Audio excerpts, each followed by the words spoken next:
Very good morning students. Today we are here with another topic from chapter Judiciary. Student previous videos में judiciary के जो main topic है वो हम study कर चुके हैं। जुडिशरी की इम्पोर्टेंस, एक डेमोक्रेसी में जुडिशरी की इम्पोर्टेंस क्या है वो हमने देखा है, प्लस जुडिशरी के जो मेन फंक्शंस हैं वो हमने देखे। उसके बाद हमने इंडिपेंडेंट जुडिशरी की नीड को देखा कि हमें एक इंडिपेंडेंट जुडिशरी की क्यों ज़रूरत होती है। तो उसी कंटेंट से जुड़ा हुआ ये टॉपिक है अपॉइंटमेंट ऑफ जजेस। देखिए, अपॉइंटमेंट के ऊपर बहुत डिपेंड करता है जुडिशरी का फंक्शन। अगर जजेस की अपॉइंटमेंट, क्योंकि जजेस जो होते हैं वो जुडिशरी का मेन पार्ट होते हैं, जुडिशरी के मेन फंक्शंस उन्हीं के ऊपर डिपेंड करते हैं। तो अगर जजेस की अपॉइंटमेंट अच्छे तरीके से है, एक ट्रांसपेरेंसी से है, तो ऑब्वियस है कि जो वर्क होंगे वो भी अच्छे होंगे। बट अगर जजेस की अपॉइंटमेंट में किसी तरह का कोई इन्फ्लुएंस है, कोई पॉलिटिकल इन्फ्लुएंस है, तो डिसीजन के ऊपर भी उस तरह का इफेक्ट होगा। तो देखिए, द अपॉइंटमेंट ऑफ जजेस has never been free from political controversy. जो जजेस की अपॉइंटमेंट है वो कभी भी पॉलिटिकल कंट्रोवर्सी से दूर नहीं रही है। ये भी एक पॉलिटिकल प्रोसेस का पार्ट है। और it makes a difference who serve in the supreme court and high court. ये एक मतलब डिफरेंस दिखाता है कि सुप्रीम कोर्ट और हाई कोर्ट में जो सर्व कर रहा है, जो काम कर रहा है, मतलब कि एक जज जो काम कर रहा है, तो वो डिपेंड करेगा उसी के ऊपर कि किस तरीके से, how the constitution is interpreted, कि वो कॉन्स्टिट्यूशन को किस तरीके से इंटरप्रेट करता है, यानी वो कॉन्स्टिट्यूशन के अकॉर्डिंग काम कर रहा है कि नहीं कर रहा है। तो जजेस के ऊपर ही डिपेंड होता है हर तरीके का काम। तो अगर जजेस की अपॉइंटमेंट अच्छी है, अच्छे तरीके से हो रही है, तो ऑब्वियस है डिसीजन भी अच्छे ही होंगे। देखिए, the political philosophy of the जजेस, देयर व्यू, क्योंकि एक जो जज की एक अपनी एक फिलोसफी होती है, एक अपनी राजनीतिक फिलोसफी होती है उसकी। There view about active and assertive judiciary, उसके क्या व्यू हैं एक एक्टिव और असर्टिव जुडिशरी के बारे में, मतलब क्या समझते हैं वो जुडिशरी के बारे में, उनकी क्या ओपिनियन है। और कंट्रोल एंड कमिटेड जुडिशरी, और एक नियंत्रित और कमिटेड जुडिशरी की जो उसके बारे में क्या ओपिनियन है। और अगर जो जैसी उसकी ओपिनियन है वैसा ही इम्पैक्ट होता है जो भी लेजिस्लेशन इनेक्टेड होते हैं, यानी जो भी कानून बनाए जाते हैं उनके ऊपर जो एक जज की फिलोसफी है उसका जो इफेक्ट है वो होता है। अब जजेस की अपॉइंटमेंट को कौन इफेक्ट करता है? देखिए स्टूडेंट, काउंसिल ऑफ मिनिस्टर्स, यानी जो हम कैबिनेट होती है, governors and the chief minister and chief justice of India all influence the process of judicial appointment. देखिए, जजेस की जो अपॉइंटमेंट होती है उसमें हमारी जो काउंसिल ऑफ मिनिस्टर्स होते हैं, गवर्नर्स होते हैं, चीफ मिनिस्टर्स होते हैं। जैसे स्टेट में अगर हम लगाएं तो स्टेट में जो हाई कोर्ट, क्योंकि हमें पता है कि स्ट्रक्चर कैसा है हमारा, स्टेट में हाई कोर्ट होते हैं और अपर लेवल पे हमारा एक सुप्रीम कोर्ट है। तो स्टेट में इन्फ्लुएंस होगा गवर्नर्स, चीफ मिनिस्टर्स और वहाँ की जो मिनिस्ट्री है, कैबिनेट है। और उसी तरीके से अगर हम सुप्रीम कोर्ट के जजेस को अपॉइंट कर रहे हैं तो उसके ऊपर हमारे प्रेसिडेंट प्लस जो चीफ जस्टिस ऑफ इंडिया हैं, यानी कि जो प्रेजेंट में जो अपॉइंट है उनका भी इन्फ्लुएंस जो है होता है जुडिशियल अपॉइंटमेंट पे। उसके बाद देखिए, as far as the appointment of the chief justice of India, अगर हमारे देश में चीफ जस्टिस की अपॉइंटमेंट हो रही है, ये हम उन जजेस की अपॉइंटमेंट देख रहे हैं। चीफ जस्टिस हमारे देश में एक होता है जिसको हम CJI कहते हैं, फुल फॉर्म है CJI, chief justice of India. अगर हम चीफ जस्टिस के अपॉइंटमेंट को लेकर कहीं, ओवर द ईयर्स एक कन्वेंशन है developed where by the senior most जज of the supreme court was appointed as the chief justice of India. Student, हमें एक धारणा बनी हुई है हमारे देश में, कन्वेंशन बनी हुई है बहुत सालों से कि जो CJI होते हैं हमारे देश में, यानी कि जो चीफ जस्टिस ऑफ इंडिया होते हैं, जो सीनियर मोस्ट जज होते हैं सुप्रीम कोर्ट के, उन्हीं को अपॉइंट किया जाता है। यानी कि जैसे जितने भी रैंक वाइज जजेस होते हैं, जैसे कि एक CJI है अभी हमारा, और उसकी रिटायरमेंट का टाइम जो है वो आ चुका है, तो उससे नीचे जो सीनियर मोस्ट जज है, उससे नीचे लेवल का जो जज है, वो अपनी सीनियरिटी के बेस पर जो है वो CJI अपॉइंट किया जाता है with the consult of president and जो काउंसिल ऑफ मिनिस्टर है। This convention was however broken twice, लेकिन हमारे देश में ऐसा 2 बार हुआ है कि इस कन्वेंशन को भी तोड़ा गया है, मतलब ऐसा नहीं हुआ है 2 बार। 1973 में AN Ray was appointed as CJI उनके नीचे जो उनसे ऊपर 3 और सीनियर जजेस थे, लेकिन उनको छोड़कर A.N. राय को अपॉइंट किया गया था। जबकि रूल्स के अकॉर्डिंग, जो कन्वेंशन बनी हुई थी उसके अकॉर्डिंग क्या था कि सीनियर मोस्ट को अपॉइंट करना था, लेकिन इस चीज़ को भी हमारे यहाँ पे तोड़ा गया है। और इसी तरीके से M.H. बेग को अपॉइंट किया गया था 1975 में। उनको भी H.R. खन्ना जो है उनको पीछे छोड़कर जो है मतलब अपॉइंट किया गया था। 2 बार हमारे देश में ऐसा हुआ है, लेकिन सरकमस्टेंसेस पता होने चाहिए कि इस सिचुएशन में किस तरह के हालात थे देश में कि ऐसा किया गया, इस कन्वेंशन को तोड़ा गया। तो इस कन्वेंशन को इसलिए तोड़ा गया था हमारे देश में क्योंकि उस टाइम हमारे देश में इमरजेंसी के जो सिस्टम, इमरजेंसी के सरकमस्टेंसेस क्रिएट हो रहे थे। यानी हमारे देश में एक टाइम पीरियड ऐसा आया था जब इमरजेंसी को लागू किया गया था। इमरजेंसी में क्या होता है कि पूरी पावर जो है वो सेंट्रलाइज्ड हो जाती है, पूरी पावर, एक तरह से हम डिक्टेटरशिप भी कह सकते हैं उसको। तो उसमें जो भी काम होते हैं, अब जैसे जुडिशरी का काम कैसे होता है, हमारे यहाँ पे इंडिपेंडेंट होता है जुडिशरी का काम, क्योंकि जुडिशरी जो है वो कॉन्स्टिट्यूशन में दिखाया गया है कि हमारी एक इंडिपेंडेंट जुडिशरी है, जिसके जो जजेस होंगे उनकी अपॉइंटमेंट से रिलेटेड किसी का इन्फ्लुएंस नहीं होगा, कोई पॉलिटिकल इन्फ्लुएंस नहीं होगा। लेकिन 2 बार हमारे देश में ऐसा हुआ है कि जो कन्वेंशन थी उसको तोड़ा गया और उसके ऊपर डायरेक्ट जो है पॉलिटिकल इन्फ्लुएंस दिखाया गया, लेकिन उस टाइम हमारे यहाँ पर इमरजेंसी का टाइम पीरियड था। तो स्टूडेंट, आई होप आपको ये इतना टॉपिक समझ आ गया होगा। नेक्स्ट देखिए, द अदर जजेस of the supreme court and the high court are appointed by the president. हमारे देश में सुप्रीम कोर्ट और हाई कोर्ट के जो जजेस हैं, जो एक तो CJI जैसे मैंने आपको बता दिया जो चीफ जस्टिस ऑफ इंडिया होते हैं, उसके बाद जो कि आपको पता लग गया है कि सीनियरिटी के बेस पर जो अपॉइंट किए जाते हैं। उसके बाद जो भी सुप्रीम कोर्ट के अदर जजेस होते हैं, क्योंकि सुप्रीम कोर्ट की एक पूरी जो टीम होती है जो मिलकर काम करती है, एक CJI के साथ मिलकर जो है काम करते हैं। तो सुप्रीम कोर्ट और हाई कोर्ट के जो अदर जजेस होते हैं वो प्रेसिडेंट की जो प्रेसिडेंट जो है वो कंसल्ट करता है CJI से, चीफ जस्टिस ऑफ इंडिया से, और उसके बाद उनको अपॉइंटमेंट करता है। This is in fact mean that the final decision in matter of appointment rested with the council of minister. लेकिन जो फाइनल अपॉइंटमेंट होता है उसमें बातचीत जो है वो काउंसिल ऑफ मिनिस्टर से होती है।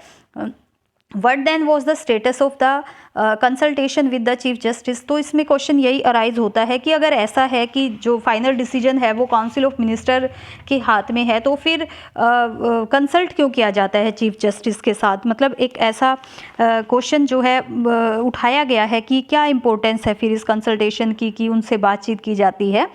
The matter came up before the supreme court again and again between 1982 and 1998। मतलब इस बारे में बार बार बातचीत की गई कि काउंसिल ऑफ मिनिस्टर का इंटरफेयर क्यों होता है।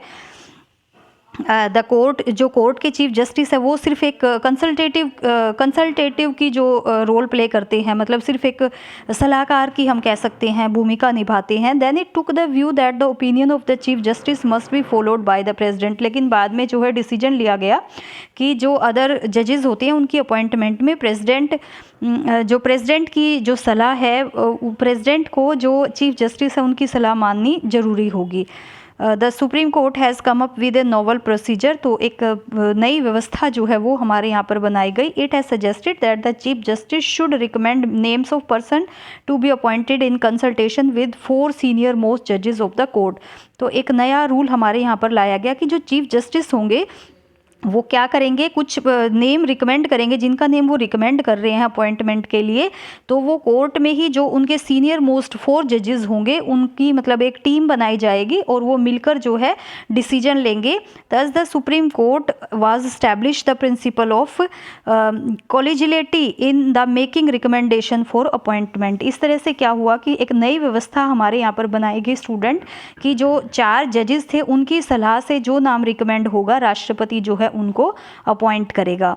और इस तरह से जो सुप्रीम कोर्ट में जो अपॉइंटमेंट होगी उससे एक हमारे यहाँ पर एक मैंने बताया कि एक सिस्टम बनाया गया था हमारे देश में। अभी आपको बताया मैंने कि कॉलेजियलिटी का एक सिस्टम बनाया गया था जिसको कहते हैं जैसे ग्रुप में एक कोई डिसीजन लेना, जैसे कि 4 जजेस और एक CJI जो चीफ जस्टिस ऑफ इंडिया है वो अपनी रिकमेंडेशन देंगे और जो प्रेसिडेंट है उनके सामने उनका नाम रखेंगे और उसके बाद उनके जो डिसीजन होगा उसको काफ़ी इम्पोर्टेंस दी जाएगी, मतलब एक ग्रेट वेटेज दी जाएगी उनके जो डिसीजन को।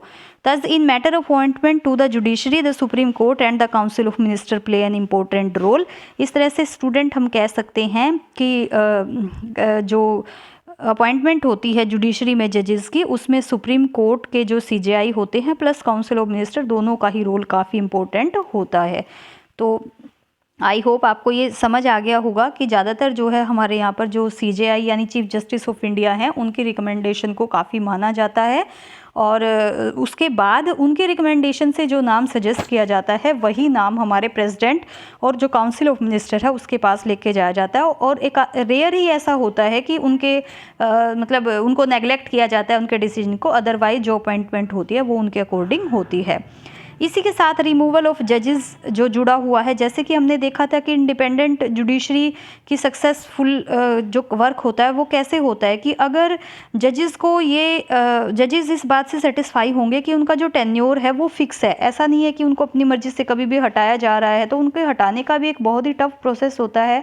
हमारे यहाँ पर देखिए रिमूवल ऑफ जजेस कैसे होता है, द रिमूवल, ताकि वो श्योरिटी से अपना काम करें और डिसीजन अच्छे तरीके से ले। इसलिए देखिए एक जज को कैसे हटाया जा सकता है। द रिमूवल ऑफ जजेस of the supreme court and the high court is also extremely difficult. जजेस जो है अपने काम पर अपने टेन्योर, जो उनका एक एज होती है उस तक वो अपना काम करते हैं। जैसे जो CJI है हमारे देश में, वो 65 ईयर्स तक अपना उनका टेन्योर होता है, वो अपना काम करते हैं, तो उनको उनके टेन्योर से पहले नहीं हटाया जा सकता। लेकिन अगर उनको कभी हटाया जाना है तो उसका भी एक टफ प्रोसीजर होता है हमारे यहाँ पर, जैसे कि इम्पीचमेंट का प्रोसीजर होता है। अ जज ऑफ द सुप्रीम कोर्ट और high court can be removed only the ground of proven misbehaviour और इनकैपेसिटी। उसको तभी हटाया जा सकता है अगर कभी लगता है कि उसका जो बिहेव है, व्यवहार रहा है, वो सही नहीं रहा है, कॉन्स्टिट्यूशन के अकॉर्डिंग उसका काम सही नहीं रहा है, उसकी कैपेबिलिटी इतनी अच्छी नहीं है। A motion containing the charges against in both houses, मतलब एक जो है प्रस्ताव लाया जाता है हाउसेज में, एक इम्पीचमेंट का जो स्पेशल प्रोविज़न होता है कॉन्स्टिट्यूशन में जो लिखा हुआ है पार्लियामेंट में, और वहाँ पर क्या होता है एक स्पेशल मेजॉरिटी लगाई जाती है, मतलब एक स्पेशल मेजॉरिटी का होना बहुत ज़्यादा ज़रूरी होता है। जैसे कि जो टोटल मेंबर होते हैं उनका 2/3 पार्ट जो है होना, उनका मतलब वोटिंग होना ज़रूरी होता है। जब तक इतने मेंबर जो है उसमें अपने एग्री नहीं करेंगे, अपना एग्रीमेंट नहीं देंगे, तो तब तक जो CJI है या अदर जजेस ऑफ कोर्ट है उनको, सुप्रीम कोर्ट है, उनको नहीं हटाया जा सकता। तो ये एक प्रोसीजर होता है। अ जज conscience among members of the parliament, अ जज कैन नॉट बी रिमूव्ड, मतलब जज को बिना किसी रीज़न के ऐसे ही नहीं हटाया जा सकता कि अगर कोई गवर्नमेंट ऐसा चाह रही है कि उसको हटाना, तो ऐसा नहीं हटाया जा सकता। तो एक बैलेंस इसमें बनाकर रखा जाता है। It should also be noted that while in making appointment the executive play a crucial role, the legislature has the power of removal। देखिए जो एग्जीक्यूटिव होती है हमारे यहाँ पर वो काफ़ी क्रूशियल रोल प्ले करती है जब एक जज की अपॉइंटमेंट होती है, और जब उसको रिमूव किया जाता है तो लेजिस्लेचर जो है वो अपनी पावर्स का यूज़ करती है। This has insured both balance of power and independent, तो इससे एक बैलेंस बना रहता है जुडिशरी की जो पावर में, एक तरह से इंडिपेंडेंट ऑफ द जुडिशरी की जो स्वतंत्रता है उसमें एक बैलेंस बना रहता है कि ऐसे ही जो है किसी को नहीं हटाया जा सकता, किसी जज को। So far only one case of removal of a जज the supreme court came up for consideration before parliament. In that case through the motion, देखिए स्टूडेंट सबसे पहले क्या होता है कि न्यायाधीश को अगर हटाया जाना है तो एक मोशन, मैंने आपको बताया, लाया जाता है, एक प्रस्ताव लाया जाता है सबसे पहले, और उसके बाद क्या होता है कि जो भी मोशन होता है उसमें क्या होता है 2/3 मेजोरिटी का होना। जब वो मोशन जो है 2/3 मेजोरिटी लेता है, मतलब 2/3 मेजोरिटी उसको मिलती है, तब उस केस में भी it did not have the support of the majority, और अगर उस मेजोरिटी को भी सपोर्ट नहीं है, जैसे कि वोट डाल दिया 2/3 ने उसके अगेंस्ट वोट डाल दिया, लेकिन उसको मेजोरिटी नहीं मिली हुई है। मेजोरिटी मीन्स क्या होता है कि पार्लियामेंट में जो मेंबर्स होते हैं, हाफ से ज़्यादा मेंबर्स की जो अटेंडेंस का होना उस टाइम, एक टोटल स्ट्रेंथ, एक अच्छी स्ट्रेंथ का होना उसमें ज़रूरी होता है। अगर उसको मेजोरिटी नहीं मिली हुई है उस मोशन को, तब भी सुप्रीम कोर्ट के जजेस कोई भी जज है या सीजेआई है उसको नहीं हटाया जा सकता। तो एक बहुत ही टफ प्रोसेस होता है हमारे यहाँ पर, और इस तरीके से हमारे देश में अभी तक किसी जज को नहीं हटाया गया। एक बार मोशन ज़रूर लाया गया था यहाँ पर जो अनसक्सेसफुल रहा था 1991 में। जो पंजाब और हरियाणा के हाई कोर्ट के जज थे वी रामास्वामी, वहाँ के जज थे जो, तो 108 मेंबर्स ने उस पर साइन कर दिया था। लेकिन क्या हुआ था कि क्योंकि उनके ऊपर काफ़ी सारा एक मतलब उनको ये था कि जो उन्होंने जो मनी है जो फंड होता है उसका मिसयूज़ किया है, ऐसा उनके अगेंस्ट एक मोशन लाया गया था, जिसमें कि जो है 108 मेंबर्स ने उस पर मतलब अपना जो एग्रीमेंट तो दे दिया था, बट वो उसकी जो उस मेजोरिटी नहीं मिली थी उसको, मतलब वो स्ट्रेंथ नहीं मिली थी उस टाइम पे, और उस मोशन को वो मेजोरिटी नहीं मिली थी वहाँ पर। और इस वजह से क्या हुआ था तो वो, और कांग्रेस जो पार्टी जो थी वो भी अगेंस्ट थी वोटिंग में, वो भी अगेंस्ट थी इस मोशन के। तो इस वजह से वो जो इम्पीचमेंट का प्रोसेस लाया गया था वो सक्सेसफुल नहीं हुआ था। ये एक मतलब एक एग्जाम्पल दिया हुआ है साथ में कि हमारे यहाँ पर ऐसा कभी नहीं हुआ है कि कोई जज जो है वो इम्पीचमेंट के थ्रू हटाया गया हो। तो स्टूडेंट, आई होप आपको समझ आ गया होगा कि हमारे देश में जो जजेस की अपॉइंटमेंट कैसे होती है प्लस उसका रिमूवल कैसे होता है।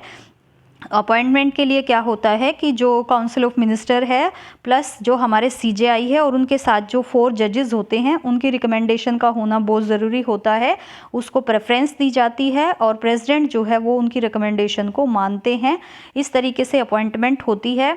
उसके साथ साथ हमने देखा कि जो हमारे यहाँ पर जो सीजेआई है, चीफ जस्टिस ऑफ इंडिया या जो अदर जजेस हैं, उनको ऐसे ही नहीं हटाया जाता। उसके लिए एक स्पेशल जो प्रोविज़न लाया जाता है, एक मोशन लाया जाता है जिसमें 2/3 मेंबर का जो होना एग्रीमेंट होना बहुत ज़रूरी होता है, प्लस इस एग्रीमेंट को भी एक मेजोरिटी मिलना ज़रूरी होता है। मतलब पार्लियामेंट के जितने भी मेंबर्स होते हैं वो अपना मेजोरिटी इस मोशन को दें, तब हमारे देश में क्या होता है कि जो इम्पीचमेंट है वो सक्सेसफुल होता है। लेकिन हमारे देश में ऐसा आज तक कभी नहीं हुआ है।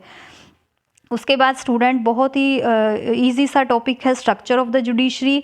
तो ये आपने 10th तक भी देखा हुआ है हमारे यहाँ पर कैसे स्ट्रक्चर बनाया गया है कि सबसे पहले जो हमारे देश में सुप्रीम कोर्ट ऑफ इंडिया होता है जो न्यू दिल्ली में सिचुएटेड है। तो ये इनके जो फंक्शंस हैं जो ये इसमें राइट हुए हैं, ये हम आगे इसको अच्छे से स्टडी करेंगे। और उसके बाद उनके नीचे जो है हाई कोर्ट होता है, एक स्टेट में हाई कोर्ट होता है और 2 स्टेट के एक हाई कोर्ट भी हो सकता है, कंबाइंड हाई कोर्ट भी हो सकता है। उससे नीचे अगर हम देखें तो हाई कोर्ट से नीचे डिस्ट्रिक्ट कोर्ट होते हैं, डिस्ट्रिक्ट कोर्ट के नीचे हम देखते हैं तो सबऑर्डिनेट कोर्ट होते हैं। तो इस तरह से एक स्ट्रक्चर, एक पिरामिड बनाया गया है हमारे यहाँ पर। एक कंपोजिशन है ये जुडिशरी का, जिसमें कि पावर को डिवाइड किया हुआ है कि और उसके बाद किस तरीके से हम नेक्स्ट टॉपिक इसी में जो ये फंक्शंस लिखे हुए हैं, ये फंक्शंस हम आगे अच्छे से इनको देखेंगे कि किस तरीके से जो सुप्रीम कोर्ट क्या फंक्शन करता है। जैसे कि it decision are binding on all courts, can transfer जजेस of high court, can move, मतलब जो भी इनकी पावर है वो आगे आपके डीपली इनमें हम स्टडी करेंगे कि कौन कौन से फंक्शन जो हैं वो जुडिशरी के हैं।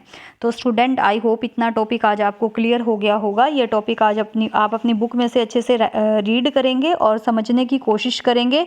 और उसके बाद जो फंक्शन है, मेन जो इम्पोर्टेंट क्वेश्चन इसमें से बनता है वो है जुडिक्शन ऑफ सुप्रीम कोर्ट। मींस कि जो फंक्शंस होते हैं एक कोर्ट के, न्याय से संबंधी फंक्शन ही होंगे एक कोर्ट के, कि क्या क्या उसके फंक्शन हैं, क्या क्या उसका क्षेत्राधिकार है, किस तरीके से वो काम करता है।